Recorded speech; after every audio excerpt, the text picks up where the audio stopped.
storm, you know how it goes. Yes, sir. I was just talking about supervisor at work. I work for the city in South Daytona, and they're trying to figure out when they close the bridges with 39 miles an hour sustained. So trying to figure out when they put their officers out in the take them out of the road so they don't have to be out there.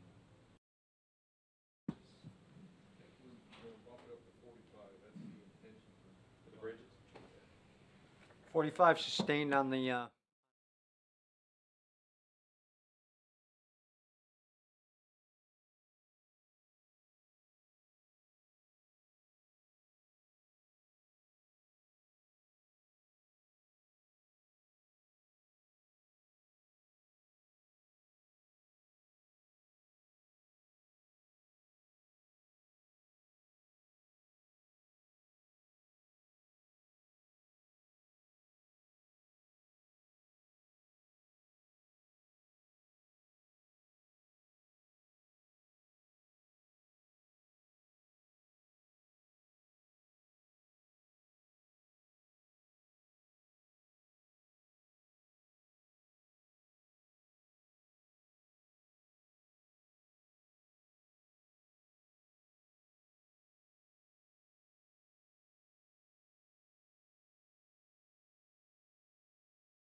Mr. Jones on the way? Do not wait for him. He's Okay. doing some late work. Hey, He'll Newton. be here shortly. Newton. Newton. I'll give you a call soon, brother. Talk about that from last night. Gentlemen, we ready? Yes, sir. Please rise for the Pledge of Allegiance, followed by a silent invocation. I pledge allegiance to the flag of the United States of America and to the republic for which it stands, one nation, under God, indivisible, with liberty and justice for all.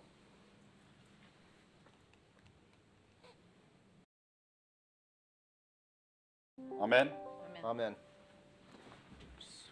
On this one, I actually wasn't done. Sorry. I got it. We have a lot to pray for today. That's right. Please call the roll. Councilman Tremont. Here. Councilman Bastian. Here. Councilman Stiltner. Here. Vice Mayor Ford. Here. Mayor Burnett. Here. All are present. Jake, item 4, Hurricane Irma update. Just wanted some of the things that we asked about, including making sure that we're able to start with permits, waiver fees on hurricane-related damage, utility adjustments and things like that. And I know you've got a slew of other things for us, so why don't you go ahead and open up for us? I do. We'll cover that stuff if you don't mind with discussion. If you recall last time we chatted, you gave me executive orders to be able to conduct all that stuff. And we gave you consensus. And so all I want to do tonight, if it's okay with you all, just make sure that what I'm about to sign, I was going to sign it before, but I got carried away in a meeting. What I'm about to sign is still your wishes, especially when it comes to the private road piece, which I'll get to at some point this weekend after this meeting's over. Real quick, I'd like to give a quick update on where we are and some of the things that are going on. Obviously, Hurricane Irma is coming up the coast past Puerto Rico. You can see some of and you've all shown me various models of it coming right overhead just to the west of us and just to the east of us. This was the 1400 Volusia County EOC update that shows it 8 a.m. Monday passing, early Monday morning passing to the east of us, give or take. Obviously, it can wobble. Here's the storm probability based on where we are today. Obviously, that'll narrow up as we move on. We can imagine that purple band moving up to the north as time progresses. There's the timeline of when it's going to hit, where it's going to hit, and what's going to hit. 8 p.m. on Sunday, we should be getting between 70 and 80 knot winds offshore or maybe onshore, depending on the wobble. Rainfall totals 5 to 10 inches, isolated 15 maximum forecast. Heavy rain likely around the east side of the hurricane track, so hopefully we're on the west side of the hurricane track. If we're on the west, we fare a little bit better and have less of a chance for offshoot of tornadoes. Of note, the last time we had Matthew, I think we had 8 to 9 inches of rain, and we managed the flooding except for the storm surge that Vice Mayor Ford felt on the east side. We managed the rain part, but the storm surge we couldn't control, obviously. I don't think anybody could. Well, that's true. So, and we just had a full moon, so you know how the tides get affected by a full moon, so you know where we are with that. There's some data. I'm not going to read it all. Still too early to forecast in the second bullet. Four hazards: wind, storm surge, flooding, and rain. And we'll keep on watching the swells and report how flooding will be affected on the east side.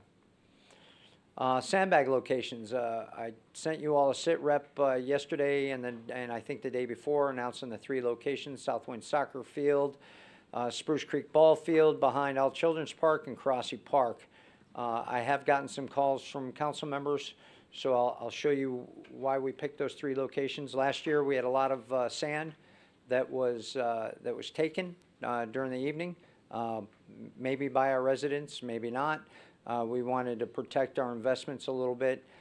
So we're giving away from 8 a.m. to 8 p.m.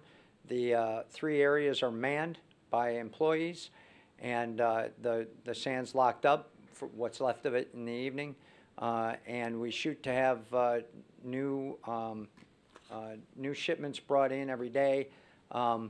Due to traffic, we were a little late this morning in some locations, but we got there. We said we'd get there at 8. We got there around 9:15, and I think we've been providing sand throughout the day. What you see here is the 3 locations strategically located to allow 95% of the community to have locations within 3 nautical miles of their homes. That's as the crow flies. It might be a little bit longer, but of note, Councilman Stiltner's house is outside of the 3 miles, so I'm making him drive farther, and I'm also making him get me He's used to it. my 10 bags because I haven't gotten up there and they don't fit in my car. So so that's why we picked those three locations. And the other question I got asked is, do we have enough sand? There's never enough sand, but we are buying loads of sand and getting them where they need to be in a timely manner. The next question is, can we use the dirt that we have out at Shunts Road?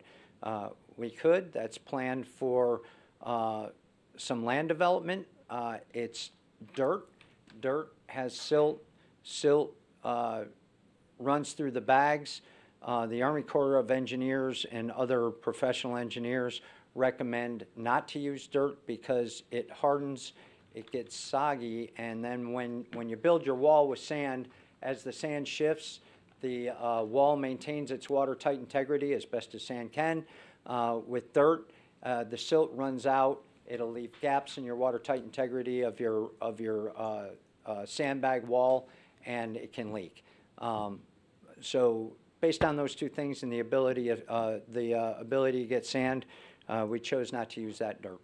So that's why we haven't gone to that stuff yet. It would be reimbursable, but it's not the wisest solution to the problem. Jake, any complaints at all about the time? Anybody need it open longer than 8 o'clock? No, not yet. We're planning on having the sand available tomorrow and through the day Saturday. We'll see where the weather is on Saturday and close it down when it's safe. Right now, like I said, we have employees there. Those employees are, at least in 2 cases, remedy employees, which we don't have otherwise doing other things. So they're available, and we wouldn't be double tapping them for anything else. Boys yesterday at Southwinds were doing a great job. Thank you. I'll pass that word. I hope in the future you reconsider finding something on the east side. It has been very hard on my residents.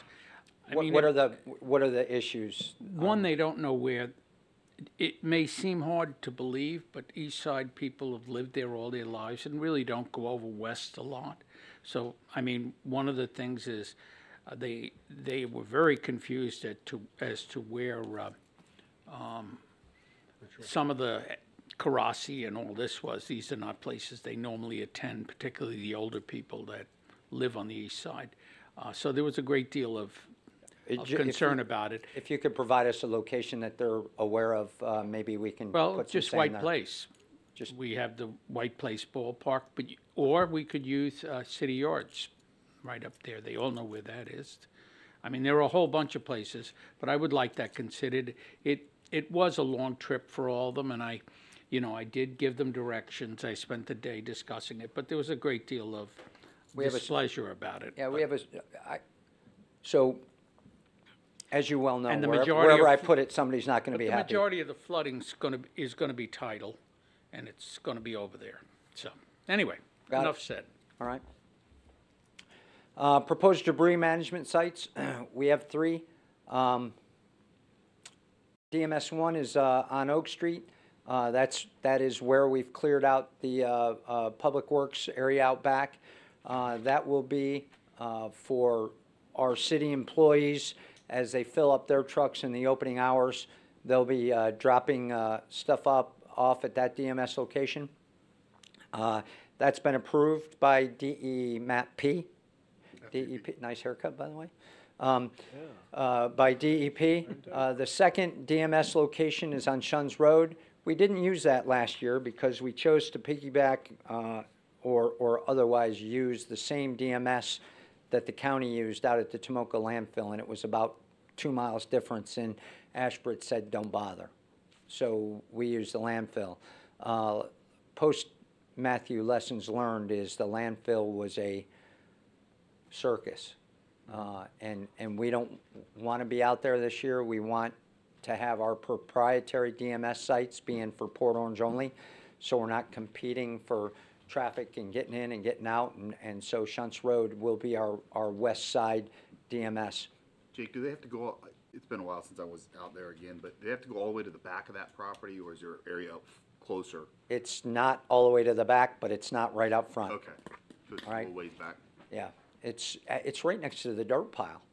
Okay. It's the next thing over.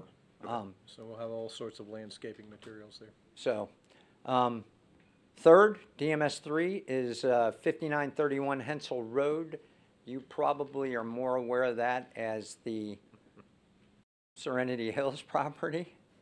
That is a 40-acre lot on the south side. I think it's what you would know of King's Landing.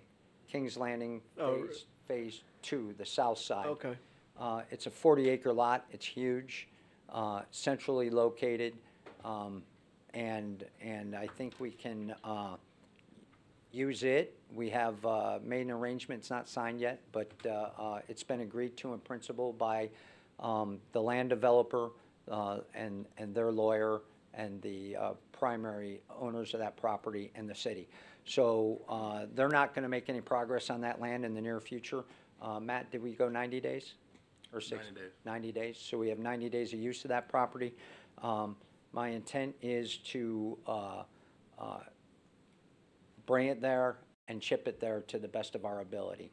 And I'm just hoping that 90% of our stuff can make it there in and out and chip it there and be done with it right there and then ship it out. That'll be the best and quickest way based on lessons learned last year. We spent a lot of time driving, not a lot of time picking up. That'll be a good one. Jake, what about behind the Go-Kart City, the old, or is it still a golf range? I don't That's know. not on the list. It's something that we had talked about. We had considered, but when you're looking at a property that's been cleared for development that won't be developed for 5 or 6 months versus an active golf course that we would have to, or a driving Is range it that active? we would I have. would- Yeah, it is. Yeah, they're driving, so we would have to pay for their losses and the lease of the property. I couldn't pass this gift horse up in the mouth, or terms to that effect. But we couldn't pass up this opportunity. And, I called Frank Costa. He's a member of the community and said, absolutely, let's see what we can do. So here we are. We have other options, the driving range being one of them, but now probably a distant fourth. We have some other areas that we might be able to use. But I think these three will suffice. On to sand, back to sand. 18 dump trucks of sand were used yesterday, which is 324 cubic yards, 24,000 bags. 21 dump trucks today, 378 cubic yards, 36,000 bags. Tomorrow we're trying to secure more sand, but the sand mine is getting secured. More sand is going down south, so we're working on other options. And if there are no options tomorrow, we'll look at that dirt option as a last chance, knowing and providing information to the people that it may not work like the sand does. Drainage. I know you all got an email from Diana Gardner. Yes. A lot of those concerns will be addressed here. I'll let you know that yes, we're doing everything that she asked about. Ponds were pumped down yesterday. Crews cleared all storm drains and will continue inspecting all conveyance systems. 7 pumps are staged at various ponds that have given us problems in the past. All our generators are being fueled. The Menzie Muck will be out at Cambridge Ditch tomorrow. We've talked to the county about Nova Canal and clearing the vegetation out of that. If they don't take action, if they don't take action, we're gonna do something prior to Sunday, Monday, to make sure that it might not look the way you want it. We might not plant pansies on the bank, but it will be cleared to do what it needs to do. That's long overdue. Here's something that in expectation setting, I told you all that you can help me by getting the word out. We will get the word out. But hear me on this, because this is gonna come up. We have, are they blocks? We have flow restrictors upstream of Ryanwood. The reason we have those flow restrictors is because if we let the water flow unrestricted through the Ryanwood bridge to the corner of Nova Canal, it will blow out that corner. Yep. So the flow restrictors, and we're gonna get calls, we know it, it's gonna start rising on that side, and they're gonna go, we're gonna flood, we're gonna flood, we're gonna flood, and we may. But the option is, let her go. These 5 people are gonna stop complaining, and the people on the other side, on that corner, after it blows it out, are gonna get flooded. So Lynn and her crew are watching that. We're gonna pay attention to it. We're gonna try to manage it the best we can. We will let you know what the status is via email or text or however we can get it to you, to let you know that when we're in a position of it's going to be one or the other, and this is our recommendation, and we'll make that, and we'll let you know when that happens. Jake, let me give you some information I had today in talking with people from other places. Daytona Beach, one of their legislative initiatives this year is going to be projects for that Nova Canal, and Right. knowing what upstream affects us, we might want to find out, hopefully those are positive for everybody. But I don't know that. Yeah. And we need to be aware of that, because it's going to impact us one way or the other. Lynn, the good news is Lynn doesn't operate in a vacuum, and she's always talking to the other She cities. probably As a matter knows a of couple fact- people in Daytona, too. As a matter of fact, she talked to South Daytona a couple days ago, and we got the schedule for when they're pumping out Reed Pond, which goes into Reed Canal, which sometimes affects I was gonna Nova say, that's Canal. not the only Sometimes, direction it like every goes. time. So Both directions. we got on board with that, so it's not happening and us not knowing about it. Jay, can I request just afterwards, maybe a visual walkthrough of the flow restrictors? I just want to have a clear understanding of it. You want to go there? Huh? Well, You want to no, go to the look, location? I don't need to go to the location, just Okay. a Yeah, just just a get up with Lynn one-on-one. Stevens, she'll show you, or at least explain it. Also, if I recall back to the email, I don't quite have it here, but Halifax Hospital, I'm replying to the email now. Halifax Hospital is going to remain open as long as they can. They're sheltering there. They have no plan on shutting down until they have to, which they have no plan to. And since the flooding in 10 or 12, the Weir issue where we kind of screwed up, 14. Lynn's folks are running that out of public utilities now. We didn't abuse that during Matthew, and we haven't had any problems with it since. So her guys are engaged in operating that, and they will do so again. Utilities, on the utilities now, we have 18, I believe she has 18 pumps. 12 of them are now staged at various lift stations. If you recall last year, I think the mayor was in the EOC, but we have a map of all 40, how many lift stations we got?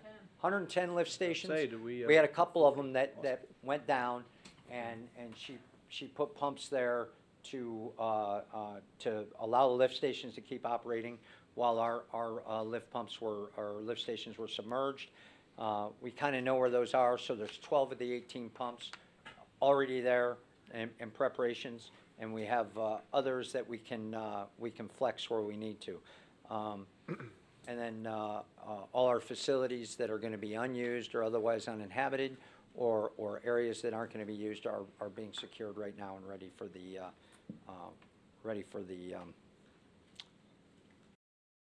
for Irma. Let me pump up a different slide here. Jake, while you're pulling that up, Please. is there a targeted timeline that Lynn has as to when everything will be pumped down to the maximum level that we're shooting for? Does that happen Friday, Saturday, or is it just staying Minimum level. continual? Minimum level. We're going to do it until we can't be out there anymore. Okay. I think there will always be something that we can pump down more. Got it. It's going to rain tonight. We're going to pump Yep. down again. Okay. So so we'll keep at it till we can't do it anymore. Then we'll hunker down in the EOC, eat some Uncrustable peanut butter and jelly sandwiches, and then go back out there on the backside. YMCA is closed tonight in 35 minutes. We'll start reconfiguring that for city employee and family shelters. Still pet friendly, if I recall. We haven't done against that. Food has been ordered for the EOC and the people in the shelter. The food we had last time was pretty stinking good. I said, let's tone it down a notch. The sandwiches were delicious, and they disappeared. Everybody had 3 or 4 at a time, so I'm toning it down a notch. You ordered MRE? disgruntled employee, I'm sure. You got MREs this time? We're living no, MREs would have been better than what we ate last time. So we're upping our game this time.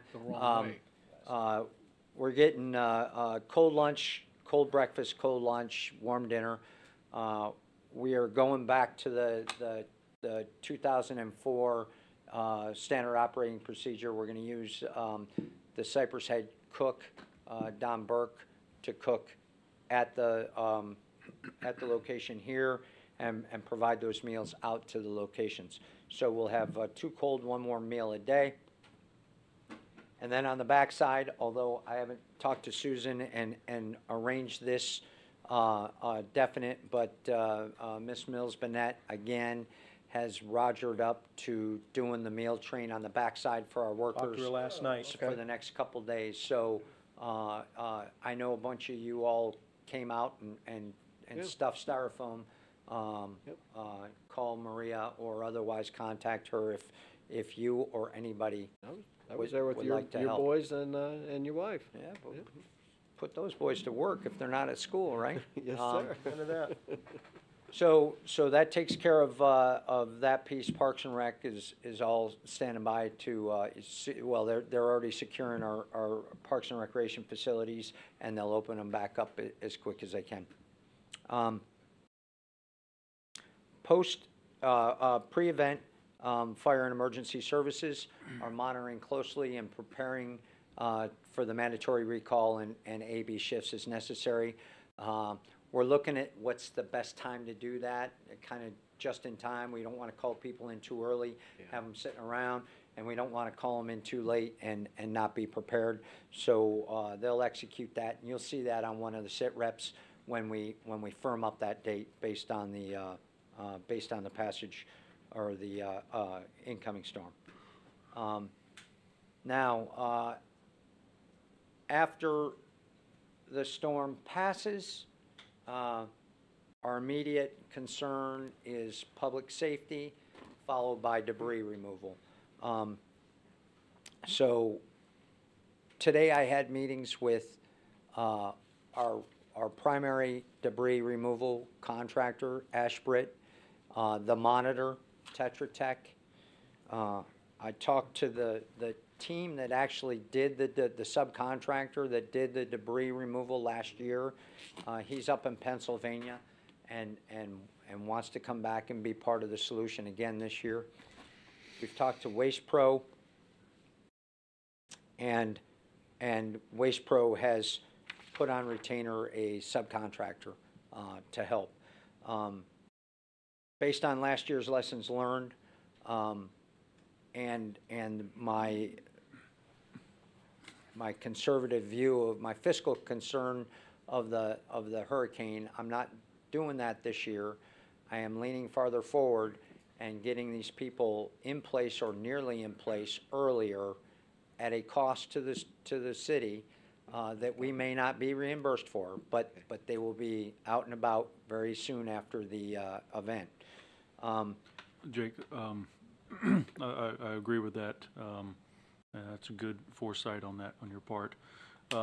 Is Waste Pro going to be contracted in for debris removal in addition to Ashbrit, and they're going to be monitored by the Tetra Tech as well? Yeah, I was going to get to that. Okay, go ahead. I'll tell you There'll be some exactly segregation everything. between public and private And streets then, this way. and then we'll, Oh, and yeah, then we'll, that's right, then we'll private. talk about some of but, so, one of the things that we ran into last year, and we're supposed to have a workshop on, I wish it was last month, but, we just got the word from FEMA in a, county meeting, a couple weeks ago, but they showed a picture of, I think it was Oklahoma, and you know, one of those post-tornado pictures where all the homes, you can't tell the difference between a home and a street? Yeah. They said, unless your city looks like this, we're not reimbursing you for PPDR, private property debris removal. So that includes the streets. So that doesn't include public safety of the streets, the actual private property after we clear the streets. So we want to come up with a way where we can clear that property, because the consensus, I get the feeling, and I want to make sure that I have it still, is that we are not going to deny private properties debris removal. Correct. So having said that, We were all on board with that Tuesday. Nobody's changed their mind. No, I've it needs to be determined- picked up. If you have, talk to me. And I'll, because I have the gavel over here. yeah. Okay, everybody's on board with that. We're still good, yep. We're still good. So my intent is, and I'll tell you the pros and cons of this, my intent is to use Ashbrit and to do what we determined to be around 75% of the city, all the public areas, and that Waste Pro will continue to do their normal service and do debris removal for the private properties, HOAs, and trailer, is that what we're, trailer parks? Yeah. So that's the plan.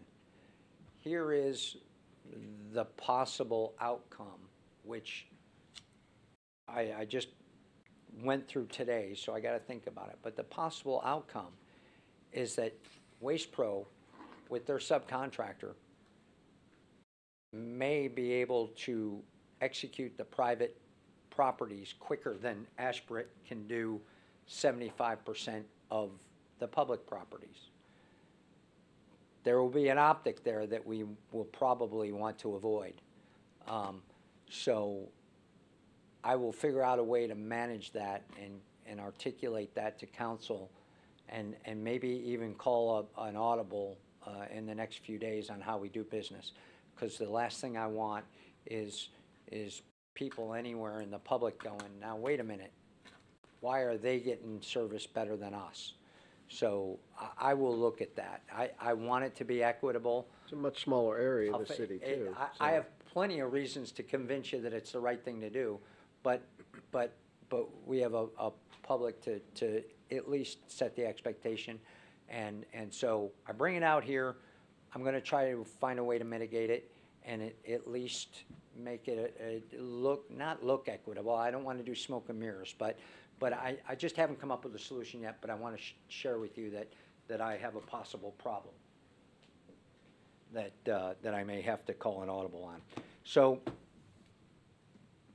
one of the questions the other night that was asked, and I'll provide that information separately, but I'll state it in the record now, is what about those local folks that want to help, you know, the subcontractors, if you will, the smaller folks, and the bigger folks for that matter.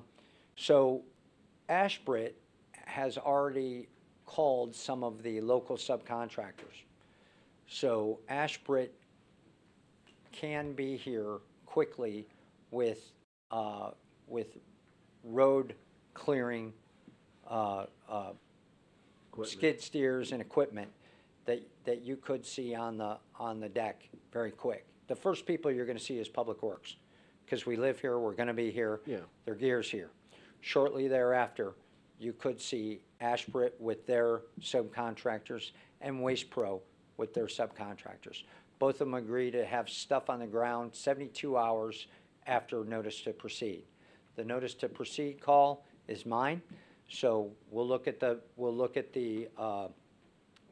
storm, we'll look at safety, and then we'll snap the chalk line, and 72 hours later, they'll be here clearing stuff. And I know we want to get roads cleared as quickly as possible. And Public Works and Ashburt did a good job last year, but we can get it quicker as long as it's coordinated.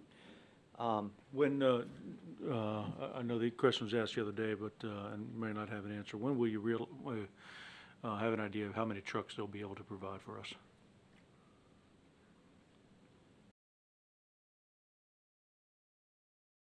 It depends on what's going on with Harvey and what's going on in Miami. One of the things that the governor. South to north. One of the things that the governor can do is shoot the public safety thing down south. And the Ashbrit guy, Ralph, he said, look, there's one thing I can't do for you. I can't do debris removal when the governor's talking about saving lives down south. And they do both. Sure. And it's the same batch of people. So if they're told to bring all their heavy equipment down south, and vice versa. They're not the only contractor. They're not. But There are multiple contractors the but- governor would call on. And they're all pulling from the same subcontractor group. And Yeah. and these people, no kidding, they want to save lives, they want to help people, but it's the dollar. These people are going to go where the money is. So, by the way, the money's not in Texas. Texas is tough because they're sitting there waiting to pull debris. They want to come here because we got loose debris that can be picked up and bing, bing, bing, bing, bing. But they just can't pack up and leave Houston either. So And I understand so they haven't said how many trucks. I just when know that we're gonna be asked that. Yeah, when I talked to Ashburt today, when I talked to Ralph and when I talked to the Paul Bunyan guy, he said, you can expect at least what you had last time. And of course, Augmented by Waste Pro. that wasn't enough. The difference is Waste Pro will come with their stuff as well. There's some other factors that you have to account for. Even if we had a Matthew-like storm, last year, you're working around down utilities, and FP&L, for the most part, with the exception of Robbins House, did a great job of getting things back online. The FP&L stages and works south to north. They basically just, a couple counties down, I think St. Lucie and Martin is where they started. They're going to be starting in Dade and working south to north. So even if we have a similar storm, similar duration, similar problems, we need to set the expectation for people that it could be a much longer recovery time. Yeah. So it's not just debris, it's all resources. The swath of Florida is much bigger this time. Jay, Mayor, if will I could we- just comment on that, I think that what's important is when you talk about setting the expectation, that needs to start tonight, not And that's why we're having this Monday- meeting. Yeah, not Monday or Tuesday. No, after the storm. absolutely. Absolutely. I think we have a realistic expectation of the damage we are certain to see. Hopefully we'll be pleasantly surprised with less, but let's start setting that expectation and be realistic about all those variables that Jake is mentioning, because they do can play a factor. This But is how not people every get prepared. and the homeowners are very intelligent to realize that once it's explained, but not everybody's going to think about all of those logistical things, because that's not their game, and I get that. Right. But I want to make sure that whatever avenue we have to get that information out to the public through all of our different resources, that we do that consistently and frequently between now and the storm.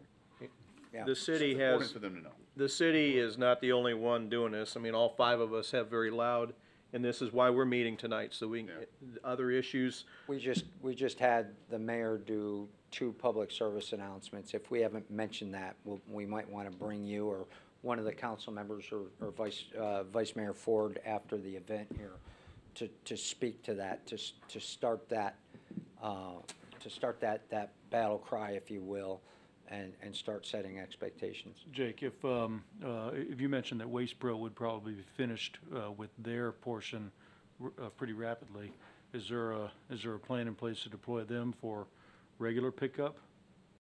That's one of the things I'm looking into. I don't know They're currently. I have to talk to Tetra Tech about how they would manage 2 contracts. I'm not saying it's Right. impossible. I just haven't talked to the people who have to watch what they do. Right. So, but that's one of the things that I want to explore. And I may call call an audible on. And they don't have to be, I just listened to Scott's question, they don't have to be FEMA approved, just the evaluator does, correct? No, everybody that touches debris has to be inspected, placarded, inspected at the point of debris pickup, and inspected at the debris drop-off.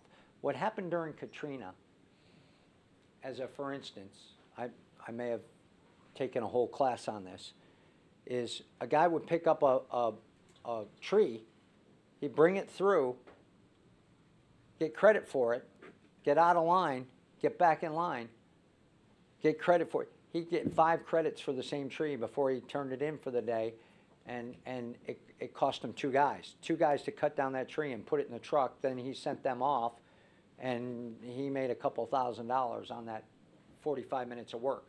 So now, the guy, I don't know if it's this bad, but the guy that takes the picture at the location, he's got the ability to beam the picture to the guy at the drop-off site saying, this truck's got this. If it looks any different, other than settling due to travel, we got a problem. And they make a lot of money to do that. So, one of the questions asked regarding pickup is what does this stuff cost? I think it was Councilman Stiltner. 5-yard front end loaders, $225 per hour per loader. 4-yard, $200, and it goes down. Skid steel loaders, $150 per loader. Triaxle dump trucks, $130 per hour each truck. Tractor trailers, $150. Roll-off trucks with containers, about a $150. 25-ton excavators, $250 per hour. 1,000 horsepower wood grinders, available on request, no cost. That's from a local recycling vendor. I'm not going to mention a name. So those are that's, you kind of got how much is this going to cost us to do what we want to do up front? We get a copy of that just for standard talking points. I prefer that you refer people to me. All right. If that's possible. Because without the total picture, the wrong information is going to get out. So that's where we are. What I'd like you to know that I try not to make the same mistake twice. I'm leaning a lot farther forward this year. We do, if I would say, where do I think my gap is? I don't have the 2 public works people that were running the show last year here this year, but I do have Lynn, who was here last year, and she's going to be here this year. She's got a 2-brimmed hat. One says PW, one says PU. She does have new furniture. I don't know about a cape, but I'm confident, as I think you are too, that she's going to be able to patch together an awesome crew to do an awesome job. I went down to Public Works this morning and talked to all the line workers, and one of them thinks we're going to die. The rest of them are like, let's go out and do this. And the one that thinks he's going to die, I think he thinks he's going to die doing it, so he's pretty excited. But they're ready. one of the things that I ask for your support on, I think I have your support, is we've talked long and hard here in the staff about overworking, and you know, coming from the aviation community, we get beaten into our skulls for me 35 years. That once you've been awake and working for 18 hours, you are working drunk, and I don't want that. I don't want people with out in the street directing traffic, fixing things, working with heavy gear and chainsaws working 18 hours. So I think we've said 12 hours of work, 6 hours of rest before you go back out for 12 hours of work. I'm allowing with some controls, we're allowing people to drive their vehicles home to their house and put in a safe place so we can get to the event from our locations instead of having to come to a central point and maybe not getting there to get the vehicles. So these are some things that you may see that you don't ordinarily see. Feel free to contact me and ask the question. But if you see things a little out of the ordinary, like a lot of City of Port Orange vehicles, public utilities and public works vehicles in people's driveways, it's because we're prepping for this storm. So that's where I think we are in preparation for this storm. The shelters are posted here on the screen. I'll get them up there. This has been put out by the county. The general shelters, where they are, I'm not going to read them all. Special needs shelters, general public pet-friendly shelters of note, special needs for us, Creekside Middle School, Atlantic High. Pet-friendly is the fairgrounds.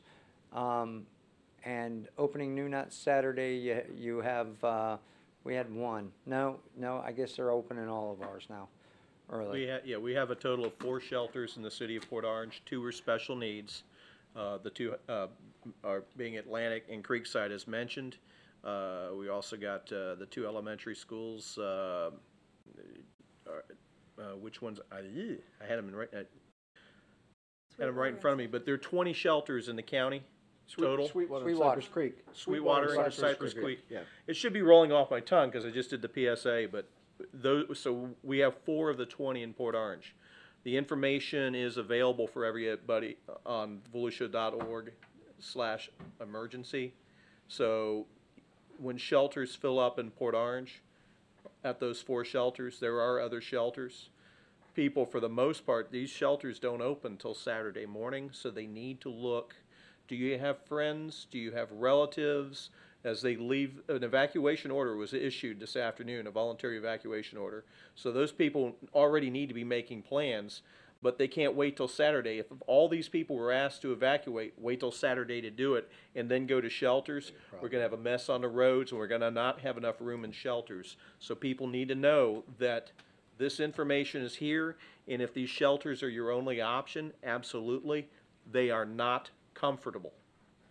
Bring reading material, bring the things that you need, the governor says, but the shelters themselves are not comfortable, particularly when power goes out.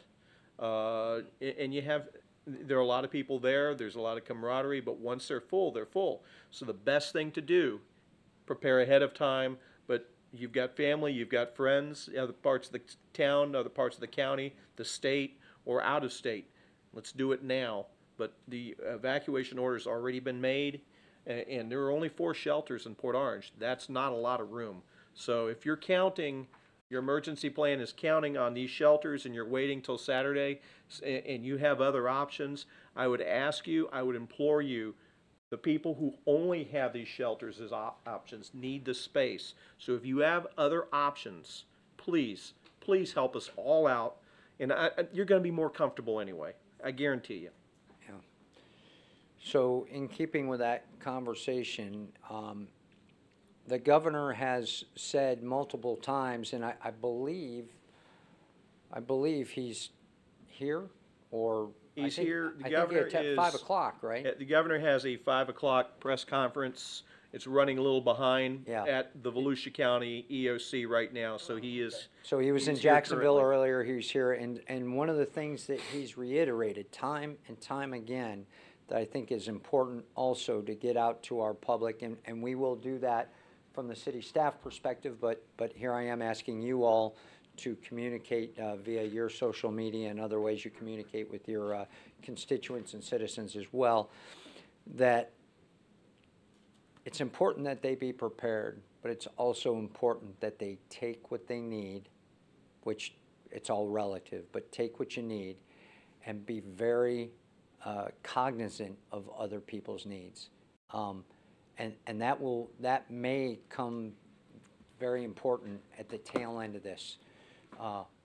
When you see what's happening down south, if it veers off to the east and we get missed, when I say missed, like Matthew missed, and Miami gets hit hard, it can't be all about Port Orange. I will leverage all the help I can get to get Port Orange back in good position, but we have to be cognizant of the rest of the state and what they need and be able to say, I get it. Now I know why that water truck went past Port Orange on the way to Miami. Yeah. Just feeding off that for a second. Sometimes the Tom Petty song, "The Waiting is the Hardest Part." Mm-hmm. Harvey did not give Texas near this much time. Mm-mm. So knowing that, we have no excuse not to be prepared. We've got plenty of time to do it. That is true. That is true. So one of the other post-event things that I want to make sure from a citizen expectation setting is last year post-storm we got a lot of people asking us where the free water was, and my joke to you all is it's in your sink. We did not lose water last year. A couple people lost water because they had leaks. Yeah. And we get that. They have neighbors that have water. What I'm saying is in the wake of a storm, everybody wants comfort, and I get that. We will do everything we can to make people comfortable. It's our job. We will do that. But sometimes we just need to stand up and use common sense and say, your sink works. Or help people, just throw a bucket of pond water in the back of your toilet and it'll flush. Or pool water. Or works. pool water water. works Pool, great. pond would be good for me. Check. So, thank you. So, other than that, I think we're all set. I think every department is as prepared as they can be, and we have more time to prepare more. The last thing that I think, Mayor, I'll tell you what, let's take a break. I will pass it over to you all to talk about some things, but before we talk about the resolutions and the legal stuff that you want to get through tonight, that Matt and I and Margaret can chat with you about before we move forward. I think we all have some tips that we want to share and things like that. Couple things, and we'll go down the list and the line. And we also have questions that we want answered so that people know the information as they're watching this or watching it in a replay. Do you want to do all this and then do that at the end so people can, I'm thinking about from a Recap. rerun in the video perspective, going to the end and seeing the end might be the best. Over to you. I don't know. We're in this now. What do you think, guys? Do the business part of this, and then Yeah, I've got some questions for Jake on the stuff he just went over. Okay. Okay, Then why don't yeah. we do questions? Yeah, Go to okay. legal, and then we'll do the recap at the end. All right. Why don't you start with you since you get the questions? On the DMS sites, will the public be able to, if they want to do their own stuff, load their pickup and their trailer up, and if we've got it available, will the public be able to take stuff to the DMS sites? At the Public Works, they can drop off there. That one? That Okay. will not be reimbursable. Right. But if you're bringing it to me, I'm good. Yeah. okay. Now, And some may want to do that, that's good, why I'm good asking. call. And if I can kind of digress or segue off of that, one of the things that we will be asking the public for with Waste Pro that has to do with non-storm regular service. They are gonna try their best to maintain regular service. They are not gonna do it, as it stands now, on Monday. Yeah. Apparently, it's gonna be a bad day for them. So they're gonna suspend Monday, and they're not gonna catch up. They're asking people, just hold your stuff till Thursday, which is the next regular day. And they're gonna pick back up on Tuesday as far as they can tell. What we have to start helping the public understand, that if they put their storm stuff and try to increase their lot of normal service, they're not gonna take it.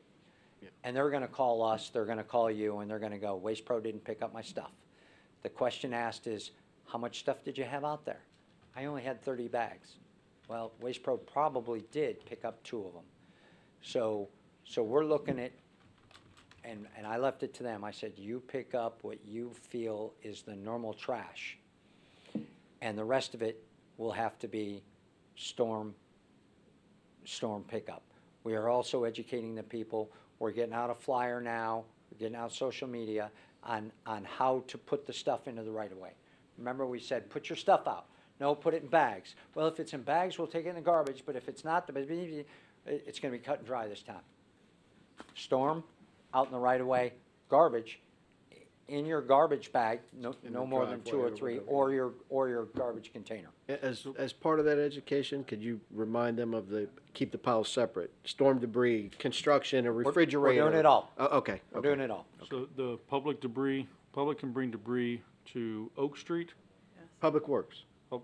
Oak Street, Yeah, Oak DMS. Street, and that's the only place. Yep. That's the only, yeah, they won't be allowed in Hensel, and they won't be allowed in Shuns Road. Thank you. Good question. Some of our HOAs have common areas or large open space areas within their own subdivision.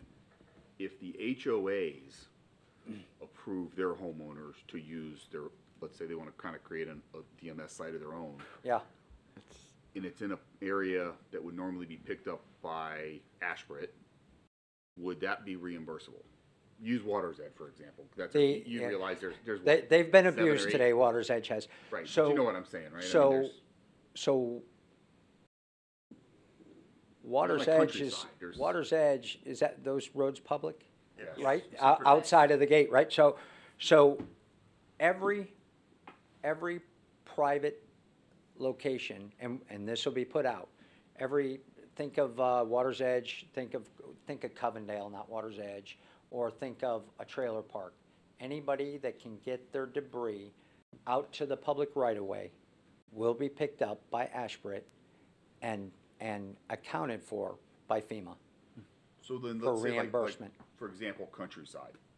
There's a lot of public right-of-way in Countryside that's not necessarily in front of people's homes. If that HOA was inclined to do so and tell their people. If you don't debris wanna is in sit the in your public house- right-of-way, we will pick it up, Okay. and it will be reimbursable. Because And will that be may be reimbursed. something I think that would really Yep. make a lot of folks happy, because one of the things we saw was, you've got part of the city that's gonna have a debris pile that's 60 feet long and 50 feet high. And then you're gonna have other folks who've got less than a half of a pickup truck full. Right. And if those folks have, and they wanna pair up with their neighbors, which we saw a lot of that, which is awesome, and Right. hey, I got a flatbed trailer and I got a truck and I'm gonna do these 10, 15 neighbors, we're gonna haul it all to the front of the neighborhood. Yep. And put it along that right of way. To me, that sounds like that's gonna make a lot of folks happy. We Yes, would it's gonna have, sit we there would for- have loved it if some of the trailer parks would have been able to do Yeah. that. Some of them are not It capable. also seems logistically like it's gonna help Ashbridge in the speed of things, not, you gotta go with this house. Ashbridge's not gonna go in there. No, I'm Otherwise. talking about in the subdivisions that are public, that have those areas. correct. You follow what I'm saying? Yeah. Correct, yeah. So that may be something we wanna look at. I don't know how we get that out to our HOAs that fast, so that post-storm, if We- that's what they wanna do. We have access to Okay. the POHA HOA association. We can get the information out You pretty get what I'm quick. talking about, right? Yep. Okay. Yep. And the other thing, I don't know if you're prepared to talk about this. So the question I got most today was, what do we anticipate the storm surge to be based on current track and models? and we're just not there yet, right? Nope. Okay. No, NOAA's not reporting it, or Okay. not, NOAA or Melbourne All right. are saying they know what to anticipate yet. They'll have better ideas, but it really depends on what side of that storm we're We on. end up on. Yeah. Yeah. But the Yeah. rainfall, we're 5 to 10, maybe 12 inches, somewhere in that area. Right, which was, depending on the speed at which it comes down, Right. it is Another something variable. that the city can deal with, and we dealt with it in Matthew. Yeah. So, and we had extra capacity in Matthew too. And we have, when I say we have plenty of pumps, we have pumps. There were some areas that we couldn't keep up with, just to the west of Hensel Road, I forget the name of that subdivision, but that, we were pumping on that forever, Yeah. so. Sweetwater Hills? Yeah, it was, Okay. with Sweetwater Hills, yeah. And so you gave us some cost on equipment if we want to use some local contractors, and Right. I'm not opposed to that. I get that there's a price for that. Sure. Some may be a little bit more expensive, some maybe not. Mhm. But my feeling is that for a little while, there's going to be a lot of empty dump trucks and trucks sitting around that could be accessed Utilized, by us yeah. and utilized. And so, what I've seen in the past is it seems like our in-house equipment, the thing we lack most is trucks hauling that debris. And I'm excited about having the 3 DMS sites, by the way. I think Yep. that's going to be pretty Great, good. yeah. You know, and so visually I watched those loaders, and they're loading a truck, and that truck pulls away and the next truck pulls up. So I do still feel like we should strongly consider, I mean, I know I don't know all of the current logistical abilities that Lynn has and where she feels with that, Sure. with your information, but, you know, that, I'm not opposed to that, I guess is what I'm trying to say. Got Now, it. do I want to do it for 30 days? No, we probably don't have the funding for that. No, But- so my plan is, the trucks to which you are referring, I don't know whether they're gonna be used or not. But there is a company that is, a company you would recognize. And they have subcontracted with Waste Pro. And my intent is to tell Waste Pro to have them on the streets as soon as it's safe to do so. That's gonna come at a cost. We're gonna pay it. It's gonna be through the Waste Pro contract, we talked with him earlier, we looked at the contract. He had sent an operational plan to Margaret when we redid their contract. I think, year. I think we determined the price per gallon of gas and all that stuff, and that's all been determined. If it isn't, Ken DeForest said, you know, let's just make sure all these things are ironed out before we go. But again, I asked him, I said, how soon? He goes, you give me 72 hours notice, I will have them here. So last year, after Storm Passover, I looked at the Ashbrook guy, I said, I want the guys here tomorrow. He goes, all right, it's 72 hours. That's when I was like, that's not what I wanted. When I said, when's Ashbrook gonna be here? And you said at 12 o'clock, I thought that was the whole cavalry, not the one guy to tell me it's gonna be another 3 days. Right, but So you're- now I've done that this year, now, and as soon as I press the go button, 72 hours later, I'll have skid steers and loaders and trucks on the deck, picking up garbage out of the streets to make our streets safe. So you will see that immediately. But you're talking about supplementing Waste Pro. I'm talking about supplementing our own public works and public utilities department. What's the difference to you who they work for as long as they're cleaning our roads and making our roads safe? As long as the efficiency is not lost, I feel like with our, the same- with our people, the efficiency same- is sometimes better. It's the same people. I don't think so. Okay. It's the same people we would hire under a contract we already have, which makes it streamlined. Okay. Yep. It's the same people that care about our city working on our streets. And that's the public streets, as I understand it. That would be any street where public safety is an issue, right? I get FEMA reimbursement for anything within 24 or 72 hours to remove debris from a road for safety. And I verified that twice. Jordan, yes? I'm seeing a lot of nods. So Alex Torrance said yes. I looked at the FEMA guideline, it appeared to say yes. I got my FEMA director or my emergency manager saying yes. And from a public safety perspective, I have to be able to get police and fire into Access, yeah. every building in Port Orange. So if there's a tree blocking a private road, I can cut that and remove it. Or at least move it to the side. Okay. And then the Ashburts and the Waste Pros come with the clock trucks and Yeah, make yeah. it work. Yeah, get What it you're passed. not gonna get from us, and I go back to the mayor's FPL statement. If an electric cable's in the street, I take Oak Street, for instance, I think it was Oak Street. There was a cable that went across Oak Street and a tree that was blocking through traffic. Yeah. And we didn't get to it for like 4 days, and the people that lived in that area were livid. But bottom line, you could go out and take a left, or you could go on the other side of the tree, go out and take a right. You just couldn't get through to cut the corner Yeah. from Dunlawton to Spruce Creek. To go down to Spruce Creek, Okay. you had to go all the way down. So Oak Street wasn't through for about 4 or 5 days. We're not gonna touch a cable. FP&L, Yeah. we gotta wait for FP&L. And I'm hoping the citizens don't do it either. So those people will be on the deck. They will be working for Waste Pro in this case, but it will be transparent to you. And if it's not, I'll make it transparent to you. What else we got? Drew, you got anything? Councilman Stoner, you all set? I'm good, thank you. Okay. Good. I appreciate you, like, reminding people and doing the education thing. A lot of people aren't gonna pay attention to it. Certain people will, and it's helpful, and, you know. Our Citizen Information Center's got the information too? Yeah, They're gonna call in? and, yeah, that's what I mean. It's helpful for that to happen. Sure. But I think the biggest thing for the public is they're gonna have to practice patience. We don't know It's how hard much to do. debris is gonna be on the ground.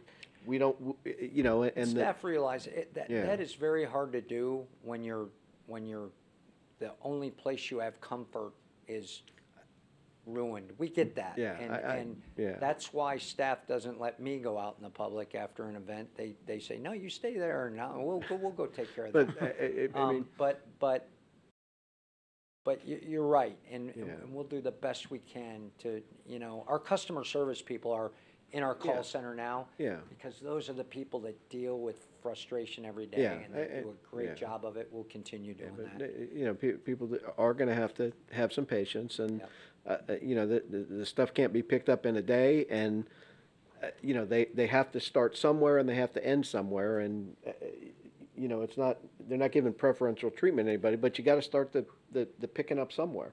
So, you know, last time I was getting calls, well, my stuff hasn't been, and then the other street was picked up. Well, they're coming. You know, it's That a matter of. massive globe in the Yeah. middle of Epcot, that big, huge. Yeah, oh, yeah, spaceship yeah, roof. yeah. We filled 6 of those with debris. Yeah. This is a massive job. Oh, absolutely. So, you know, patience is a virtue, and, you know, we'll you know, I have great confidence that we'll do, you know, what we can as fast as we can, but you know, these things are gonna take a lot of time to get accomplished. Bob? Yeah, our major problem is going to be flooding from and depending upon how the storm hits, we're gonna have various flooding, I mean, my public service spot would be urging people not to be driving around. What happens is they're really setting, if they can get down the street or they get stuck, but they're putting water in people's homes when they create waves, and No wake zone. There was They- a sign out yeah. out in your street, no wake It's been zone. I brutal. laughed, but then I thought about it. And one of the things that you can't be sending public safety people out, but as soon, we're gonna need to be blocking streets and the like, and I know they've done a good job of that in the past. But that's gonna be, the main problem, and I can see from this storm, is going to be coastal flooding from the water. Someday I have a dream that we'll have backflow preventers on our pipes, and I know that is in the planning. It is. So for our drainage, but that's gonna be the problem. The other problem is, and luckily on the east side, and probably throughout the whole city, Most of the problems during the storm were handled by the local people. They're tremendous.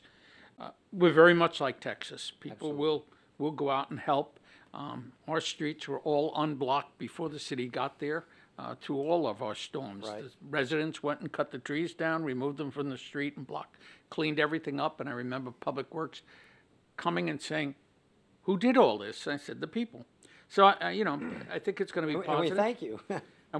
And on one negative turns into a positive. We lost a large proportion of our trees in the last storm. So maybe I hope and pray there won't be quite as much debris as the last time. Thinning. It's been thin.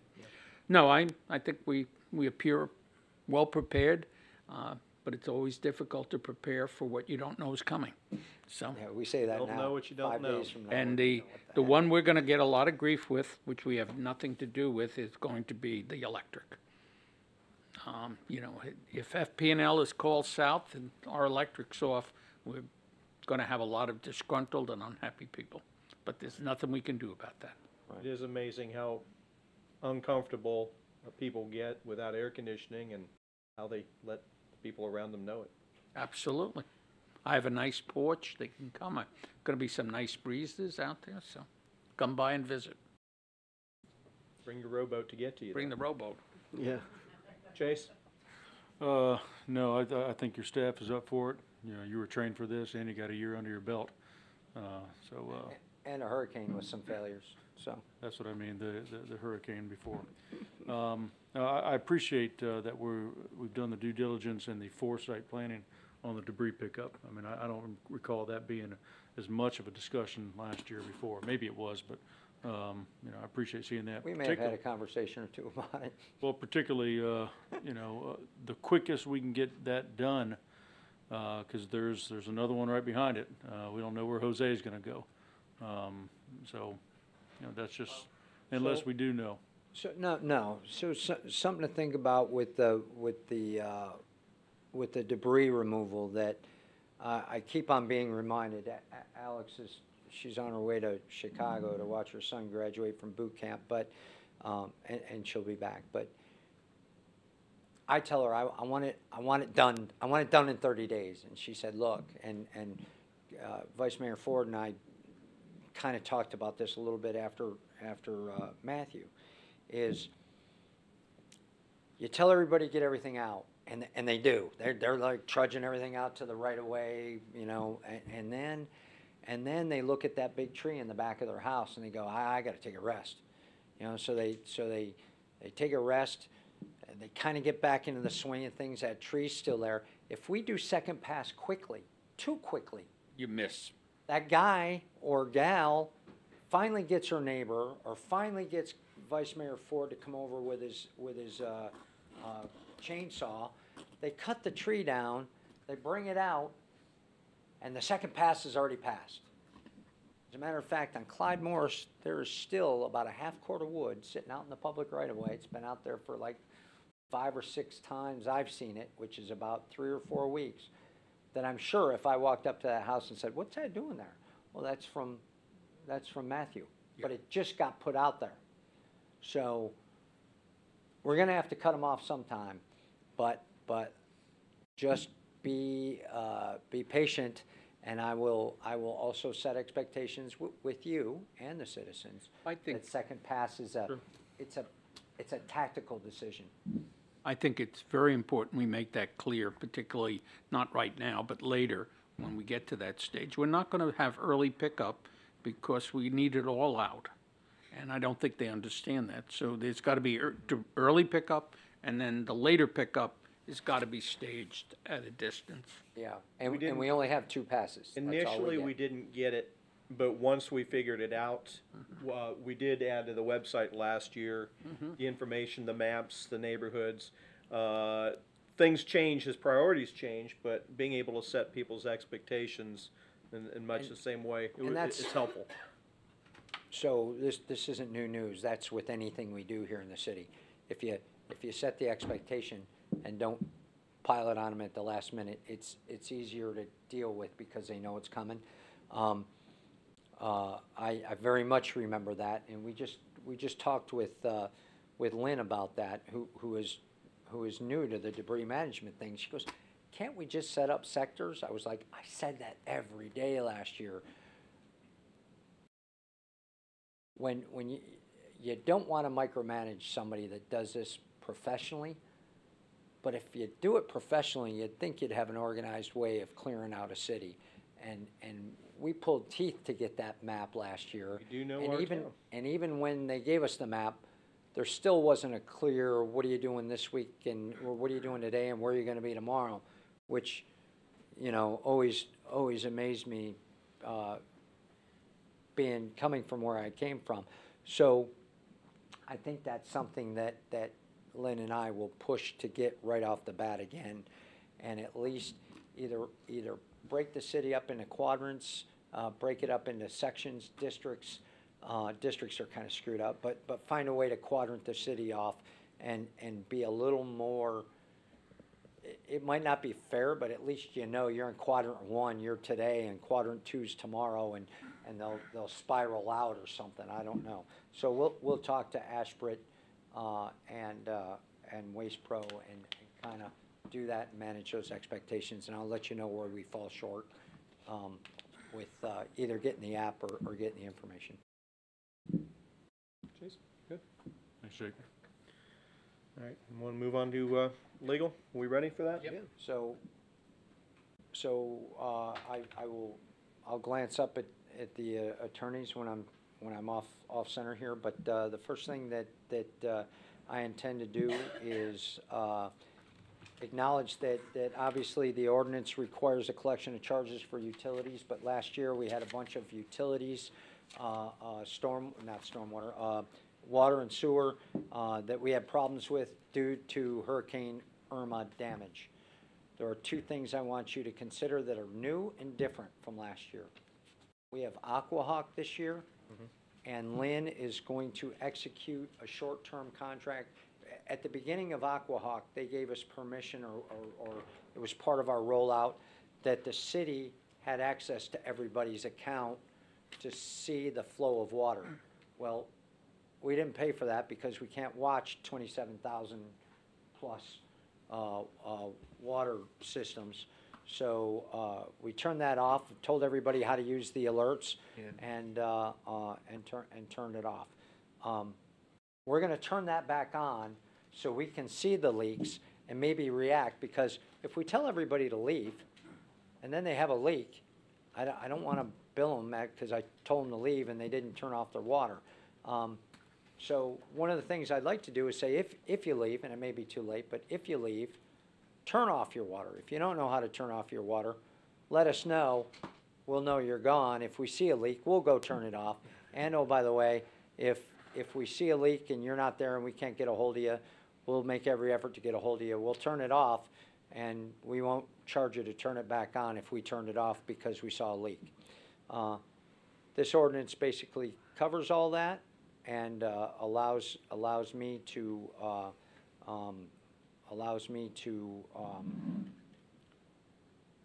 waive some of those charges due to that leak while we get it fixed. So that's the utility fee adjustment. We did do that last year. I'm going to the next one, I think. You want to vote on them in So one at a time or all at once? I'm just looking for you to go, oh, hell no. Okay. I have executive Good. authority to do that, and I'm just looking for consensus. Any issues? Nope. None. And yeah, and I'm expecting, in case if you say, well, now wait a minute. The next one is permits. We would like to waive the permit fees for anything basically that would need a permit for tree removal, roof repairs and replacement, sheds, carports, fences, pool enclosures, screen rooms, and other repairs requiring a permit caused by Hurricane Irma. Caused by Hurricane Irma. Caused by Hurricane Irma. Okay. So I think, what's the timeline on that, Matt? or 90 days, I believe. 90 Or days? excuse me, till November. So it's 60 days is what we did last year. I'm not sure whether we extended it or not. Our hurricane was later. It was in October. We went to December. So I paralleled that same time frame. Got it.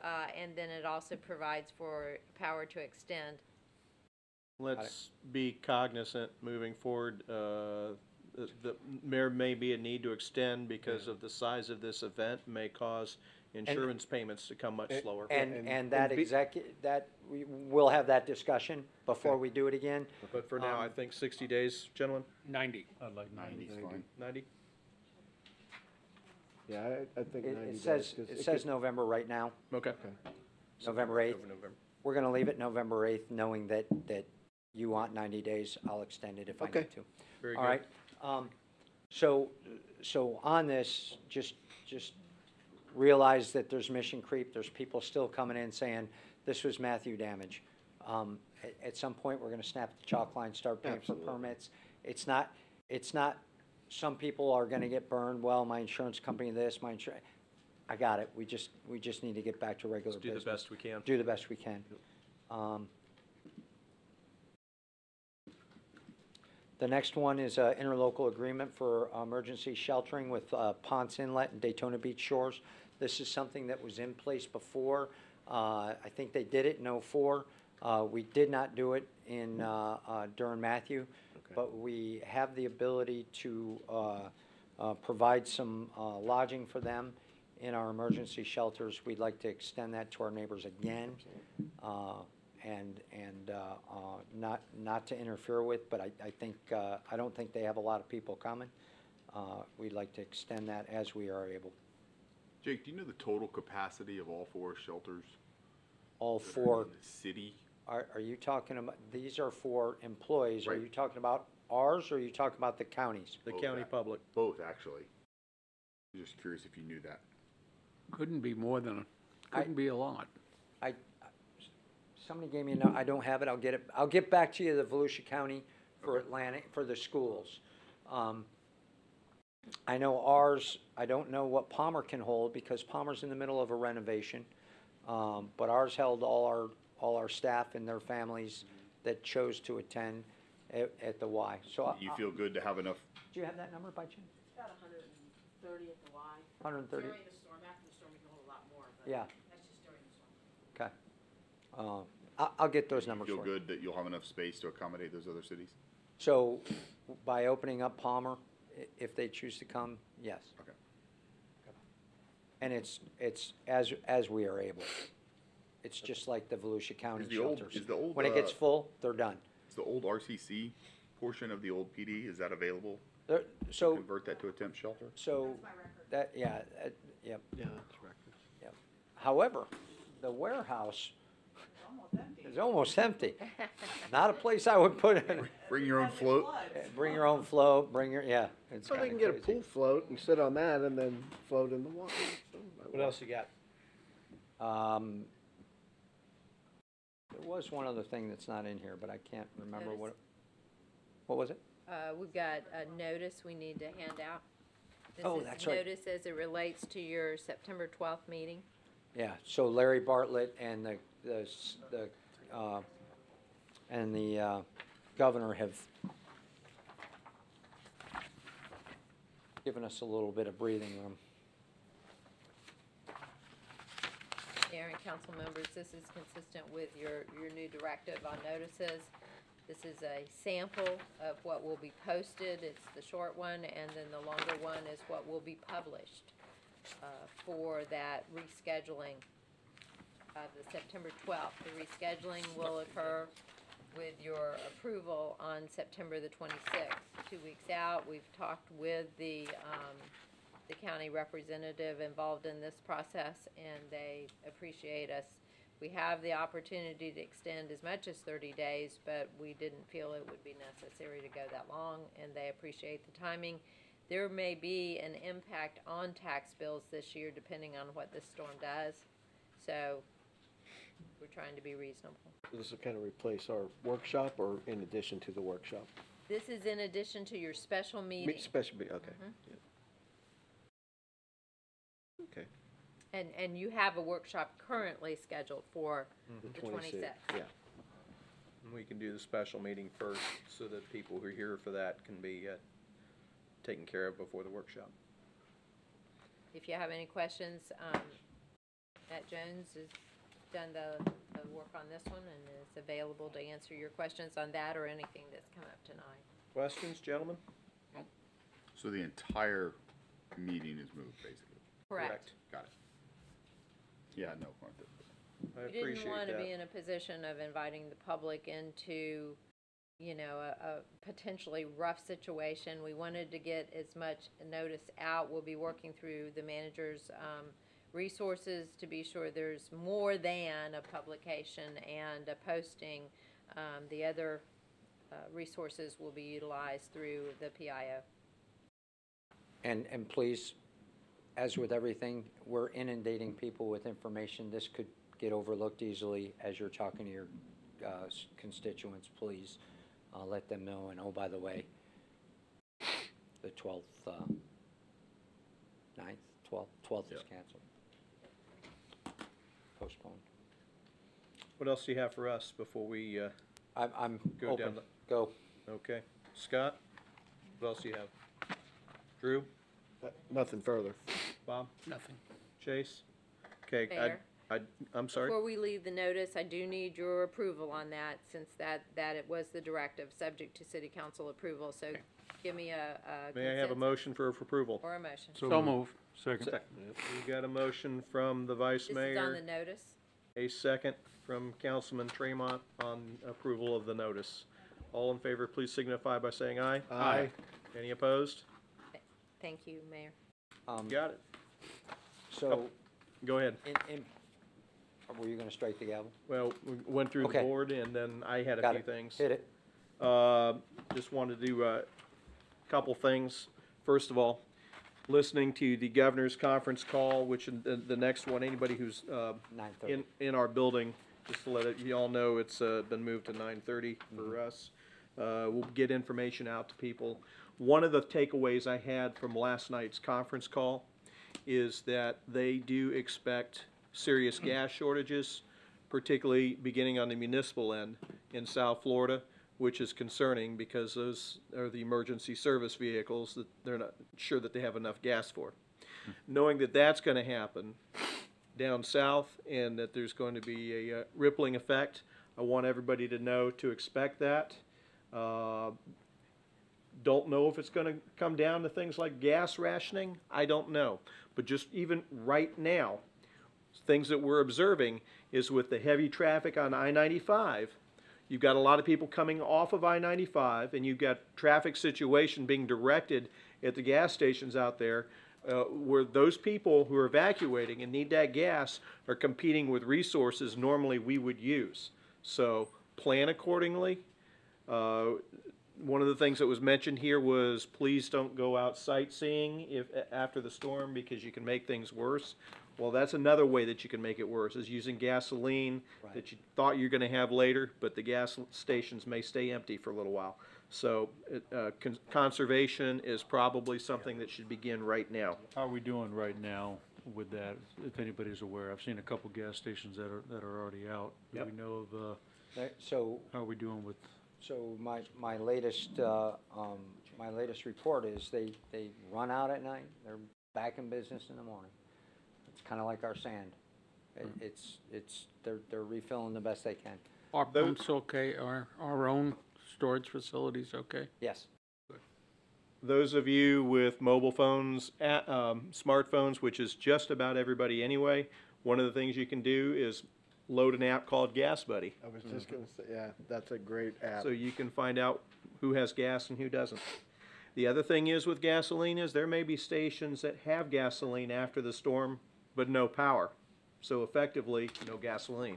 So plan The accordingly. ones that are adjacent to interstate exits, aren't they supposed to have a generator able to run the pumps? Or they had Some a law do, a couple some- years back. We'll see what Some of them happens. do. Okay. The other thing I wanted to mention, I wanted to see the governor this afternoon. I attempted to call him yesterday. We are not the only city in this situation when it comes to course. diminished reserves waiting for FEMA reimbursement. Last year, we spent approximately $8.5 million More now. on Matthew, give or take. Roughly $7.5 million is what we're expecting for reimbursement from FEMA for various reasons being held up at the state level. I had a letter to the governor hand-delivered this evening, but we're not the only city in this boat. It is very possible, because we've got about $9 million left, give or take, in general fund reserves, that we could be in a situation where we, who were a very healthy city with reserves just a year ago, may be borrowing money. So that is a serious critical situation that not just the city in, but hundreds of municipalities throughout Florida. The governor is aware of it. A lot of press has written some things about it. It is a state level issue. The way that this was done, the rules of the game changed several different times this year, but regardless, we are where we are. So we are still working the problem, but I wanted to make sure that everybody knew that when you start talking about cash and reserves and taxes, and you don't have reserves, this is where we're at. It's going to cost, if we have to borrow, it's going to cost us even more money. So we need to be aware of that. And the final thing that I had, suggestion-wise, when you go to a shelter, when you go to a friend's house, when you take the essentials with you, make sure you bring your homeowner's insurance policy with you. Seriously, you have all those contact numbers, and you will have plenty of time, so you might as well read that policy. Make sure you understand what your coverages are. Jake? Anything else from you? I have one, oh, by the way. I mentioned if you're going to, and this is more for the public, but I'll share it with you so you can share it with the public. If you leave and turn your water off, make sure you turn your hot water heater off as well. That can cause some problems. So make sure your house is secured. Anything that can fry up is turned off, to include your hot water heater if you're going to turn your water off. That's about it, Mayor. There's about 1 million other things that we're doing or not doing that we probably need to do. Staff is working hard. We'll be back at it tomorrow morning. We intend to keep City Hall, contrary to what a mayor or two are saying. We are going to keep City Hall open tomorrow so people can take care of the business they need to take care of. Again, a sign that City Hall is open is a sign of strength. We got nowhere to go. We're all going to be at work tomorrow. We all got things to do. However, I will ensure that our staff has ample amount of time to take care of their families and their homes before I call them in. It's my intent, unless the things change, and things are changing, but to have the EOC fully manned by 1400 Saturday afternoon. Looking at that westward shift in the track and knowing it could shift again and again and again between now and then, the possibilities. Let's keep watching. Let's keep monitoring. We have information on social media that we can share. A terrific resource, of course, is our city's website, the county's website, volusia.org/emergency. But one last thing I want to remember, tomorrow the call center for the city of Port Orange will be manned from 8 to 4. And then on Saturday it will open at 8 a.m. through the duration, and that number is 506-5999. 506-5999, area code 386 if you're using your cell phone. So if you have a question and we can't get it to you electronically with the information provided, that is an excellent resource. We have a number of people who will be manning that website, that call center, and because we have people embedded at the county's emergency ops center, we'll have a lot of the same information. So you won't necessarily have to make 2 phone calls. Hopefully we won't give you the runaround. So we will have a lot of city and county information. Let's hunker down. Let's take this very seriously. I'd love to sit here and say that this is going to be one big giant drill. I don't think so, but one way or the other, we'll get through this, and this city's behind you. Anything else come before us this evening? Good night.